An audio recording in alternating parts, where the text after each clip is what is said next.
और उसे अंजाम तक पहुंचाने के लिए आतंकियों की टोली को भेज भी दिया। लेकिन वक्त रहते इस साजिश का पर्दाफाश हुआ। पाकिस्तान से आया एक आतंकी जिंदा गिरफ्तार हुआ। इस गिरफ्तारी से पाकिस्तान की पूरी साजिश बेनकाब हो गई। आतंक के एक नए मॉडल ऑपरेंडी का भी खुलासा हो गया। सवाल ये है कि क्या तालिबान के आने से पाकिस्तान और उसके आतंक के आकाओं के हौसले फिर से बुलंद हो रहे हैं, और क्या कश्मीर में तालिबान इफेक्ट की आहट शुरू हो गई है? अफगानिस्तान में आए तालिबान हौसला उठा है पाकिस्तान। ये मेड इन पाकिस्तान वाला पिस्टल आप देख सकते हैं, इस पर साफ लिखा हुआ है मेड इन पाकिस्तान। ये पाकिस्तान की बौखलाहट का एक छोटा सा नमूना भर है। बड़ा सबूत पाकिस्तान से आया आतंक का ये चेहरा है।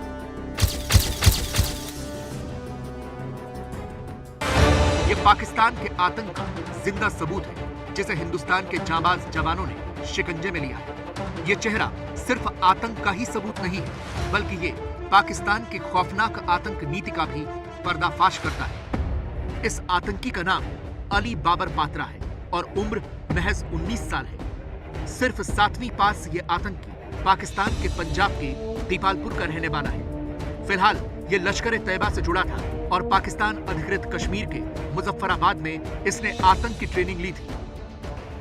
अली बाबर को सेना ने एक मुठभेड़ के दौरान उस वक्त गिरफ्तार किया जब वो हमारे जवानों से जान की भीख मांगने लगा। Once this terrorist was neutralized, his accomplice, he pleaded to us for us to spare his life. There was a lot of shouting. He asked us to spare his life. As is the ethos and value system of Indian Army, we do not use force, lethal force against any unarmed person. So due precautions were taken and he was taken into own custody. Ali Babar को शिकंजे में लेने के बाद सेना को उससे हथियार और गोला बारूद का जो सामान मिला, उससे पाकिस्तान की बेहद खौफनाक खूनी साजिश का पर्दा उठा। पाकिस्तान ने उरी हमले के 5 साल पूरा होने पर कश्मीर को एक बार फिर उसी तरह दहलाने का पूरा ब्लूप्रिंट तैयार किया था। It is quite possible that these infiltrating groups had come here for some kind of a strike which went beyond just a supply drop. This infiltration attempt was made in the area of Salamabad Nala. This is the same area through which we have had a history of infiltration in 2016. That is when a suicide attack at Uri garrison took place. Pakistan की Uri part 2 की साजिश की गवाही आतंकियों से बरामद हथियार और गोला बारूद भी दे रहे हैं। ये इतनी ज्यादा मात्रा में है कि अगर वक्त रहते इन्हें अंजाम तक न पहुंचाया जाता तो बहुत बड़ी तबाही हो सकती थी। इस वक्त हम उरी में मौजूद है, जहां पर 9 दिन लंबा ये ऑपरेशन चला और उसके पास ये देखिए कितना बड़ा हथियारों का जखीरा ये बरामद हुआ है। AK-47 है, हैंड ग्रेनेड्स हैं, ये मैगजीन है और उसके पास ये वॉर लाइक स्टोर और उसके साथ साथ जो एम्यूनिशन है वो उसके पास से मिला है। देखिए कितना बड़ा ये सीजर किया गया है। भारतीय सेना ने साफ कर दिया है कि वो यहाँ पर एक बड़ा हमला करना चाहता था, बड़ा टेररिस्ट अटैक करने वाला था, ठीक वैसे ही जैसे कि वर्ष 2016 में उरी अटैक हुआ था भारतीय सेना के ठिकाने पर, सैन्य ठिकाने पर, तो उसी तरह का ये अटैक करने आया था। उरी पार्ट 2 को अंजाम देने के लिए पाकिस्तान ने कश्मीर में एक नहीं बल्कि 2 जगहों पर हथियारों का जखीरा पहुंचाया। पहली तस्वीर उरी में आतंकी की गिरफ्तारी के बाद बरामद हुए गोला बारूद की है, जबकि दूसरी तस्वीर में अखनूर सेक्टर में भारत पाकिस्तान सीमा पर बरामद हुए हथियार और गोला बारूद है। अखनूर में मिले हथियारों पर आतंक के मददगार और पनाहगार लोगों की मोहर लगी हुई है। 4 पिस्टल्स में से 3 पिस्टल चाइनीज हैं और 1 पिस्टल जो है वो पाकिस्तान है। ये मेड इन पाकिस्तान वाला पिस्टल आप देख सकते हैं, इस पर साफ लिखा हुआ है मेड इन पाकिस्तान। और इसके साथ चीन किस तरह से मदद कर रहा है पाकिस्तान का, ये चाइनीज पिस्टल है और इसके ऊपर स्पेशल गिफ्ट लिखा गया है। मतलब चीन जो है वो पाकिस्तान को इस तरह के विशेष तोहफे दे रहा है। जम्मू कश्मीर में एक बार फिर 2016 के उरी हमले को दोहराने की जो साजिश रची गई थी, उसे अंजाम देने के लिए पाकिस्तान पिछले 10 दिनों से कोशिश कर रहा था, लेकिन हमारे जवानों की मुस्तैदी से उसके मंसूबे कामयाब नहीं हो पाए। पाकिस्तान ने ठीक उसी दिन ऑपरेशन उरी पार्ट 2 शुरू किया जिस दिन 2016 में उरी हमला हुआ था, लेकिन सर्जिकल स्ट्राइक की सालगिरह से पहले उसका पर्दाफाश हो गया। आपको बताते हैं कैसे पूरी साजिश के तार खुले हैं। 18 सितंबर को उरी के सलामाबाद में आतंकियों ने घुसपैठ की, जिनकी हमारे जवानों के साथ मुठभेड़ हुई। इस मुठभेड़ से 4 आतंकी पाकिस्तान लौट गए, जबकि 2 घुसपैठ में कामयाब रहे। इसके बाद 18 सितंबर से 25 सितंबर तक सर्च ऑपरेशन चला। 25 सितंबर को दोनों आतंकी एक नाले में छिपे मिले। 26 सितंबर को मुठभेड़ में एक आतंकी ढेर हुआ और दूसरे आतंकी अली बाबर ने सरेंडर कर दिया। इस पूरे ऑपरेशन से उरी पार्ट 2 की साजिश तो नाकाम हुई, पाकिस्तान के आतंक के नए मॉड्यूल का भी पर्दाफाश हो गया। अली बाबर से पूछताछ जो हुई उसमें पाकिस्तान के आतंकी फैक्ट्रीज के बहुत सारे सच और राज खुले हैं।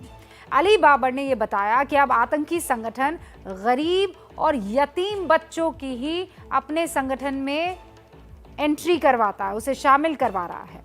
लश्कर से जुड़ने के लिए 20,000 रुपए ISI देती है। भारत में घुसपैठ करने पर 20,000 और दिए जाते हैं। ट्रेनिंग कैंप लश्कर जैसे आतंकी संगठन का ही होता है। कैंप में ट्रेनिंग पाकिस्तान की सेना के अफसर देते हैं। कश्मीर में मुसलमानों पर जुल्म के नाम पर भड़काया जाता है।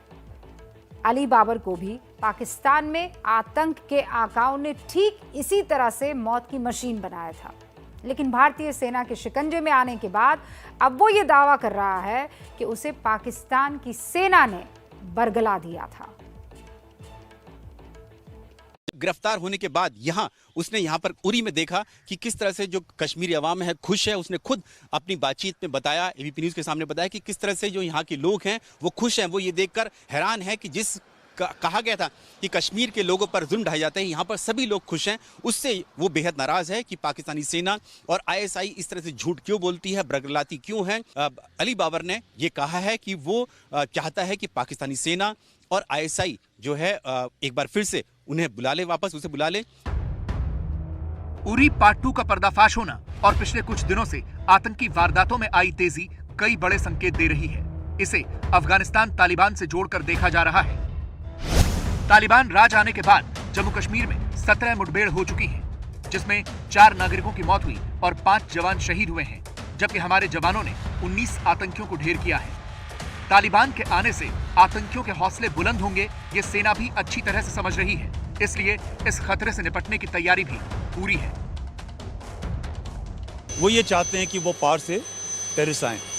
तो जो लॉन्च पैड थे वो हमेशा भरे हुए थे, मगर अटेम्प्ट नहीं था वहाँ से क्रॉस करने का। ये पिछले 1 हफ्ते 3 हफ्ते के अंदर काफ़ी अटेम्प्ट्स की कोशिश हुई है, रेकी भी हो रही है और हम लोग मुस्तैद हैं।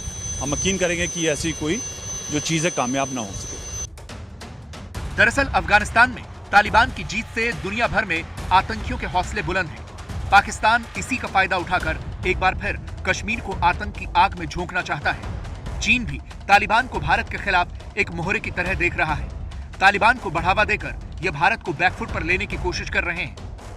हिंदुस्तान के अंदर घुसपैठ की हरकतें बहुत बढ़ गई हैं जब से अफगानिस्तान के अंदर तालिबान का रूल आया है।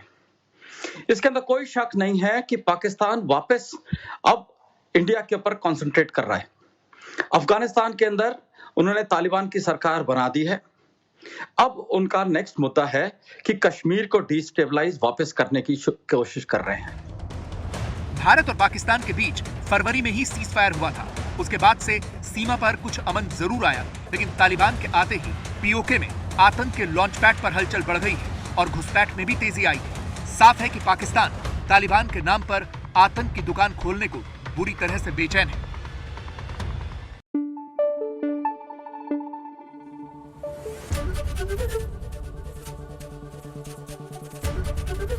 ABP न्यूज़ आपको रखे आगे।